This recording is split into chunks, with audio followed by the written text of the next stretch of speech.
This is VOA News. I'm David Byrd in Washington. The woman who has accused U.S. Supreme Court nominee Brett Kavanaugh of sexual assault has agreed to testify before a Senate panel. As AP's Ben Thomas reports, Christine Blasey Ford's lawyers are negotiating the terms of her testimony. Attorneys for Christine Blasey Ford say she has accepted the Senate Judiciary Committee's request for her to tell her story. In a letter to the committee's Republican majority, the attorneys say Ford is willing to appear in the coming week to, in their words, provide her firsthand knowledge of Brett Kavanaugh's sexual misconduct. Ford says an inebriated Kavanaugh pinned her on a bed, muffled her cries, and tried removing her clothes during a party when both were teenagers in the 1980s. Kavanaugh has denied the allegations and said he wants to appear before the committee as soon as possible to clear his name. Ben Thomas, Washington. President Donald Trump's lawyer, Rudy Giuliani, says he's never had to question Deputy Attorney General Rod Rosenstein's honesty, but he needs to see what evidence there could be one way or another. AP correspondent Julie Walker has details. Rudy Giuliani says the question of whether Deputy Attorney General Rod Rosenstein suggested secretly taping President Trump is much bigger than just the Russia investigation that he's in charge of. I don't necessarily think he's not telling the truth. I've never had an experience with Rod Rosenstein where I ever had any question about his honesty. Rosenstein denies the claims. Giuliani questions them. There are people with very, very bad motives that would have leaked that. If you have bad motives, you sometimes lie. Giuliani says if it's true, it's terrible, but who's to say it's true? He's waiting for the facts to come out. Julie Walker, New York. For more on these stories and the rest of the day's news, visit our website, voanews.com. This is VOA News.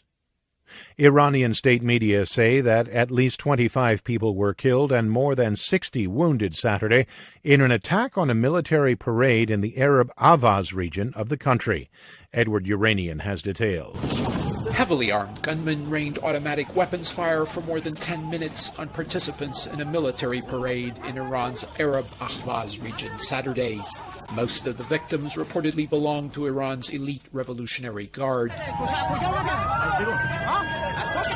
Iranian TV showed ambulances ferrying victims to nearby hospitals while survivors could be seen helping the injured. There are conflicting reports over who staged the attack, but both the Islamic State group and a group calling itself the Arab Struggle Movement for the Liberation of Ahvaz claimed responsibility. Edward Uranian for VOA News, Cairo. Both the U.S. State Department and the UN Secretary General have condemned Saturday's attacks. China's foreign ministry summoned the U.S. ambassador to China, Terry Branstad, Saturday to issue a harsh protest against U.S. sanctions imposed after China bought Russian fighter jets and missiles. The move came hours after Beijing had canceled trade talks with the U.S., following Washington's imposition of new tariffs on Chinese goods. The U.S. imposed the sanctions Thursday after China bought Sukhoi fighter jets and surface-to-air missiles from Russia. The purchases violate a 2017 U.S. sanctions law that is designed to punish Russia for its interference in the 2016 U.S. presidential election. Divers on Saturday rescued a man from the wreck of an overcrowded Tanzanian ferry that capsized on Lake Victoria Thursday, killing at least 207 people. Reuters correspondent Lucy Fielder reports. A man was rescued from the vessel on Saturday, according to a Reuters witness. Divers resumed their search inside the sunken ship after hearing signs of life. The man was rushed to hospital. His condition is unknown. Meanwhile, relatives stood by the shoreline awaiting news of their loved ones, among them some of the survivors. President John Magufuli has ordered the arrest of those responsible for the sinking. Some blame the accident on overcrowding. It's believed the boat was carrying more than 300 people. Reuters reporter Lucy Fielder. And officials in North and South Carolina are warning residents that the danger of flooding is not over more than a week after Hurricane Florence pummeled the area with wind and heavy rainfall. At least 43 people in the Carolinas and neighboring Virginia died.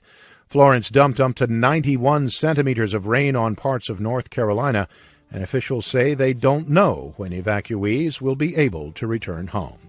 I'm David Byrd.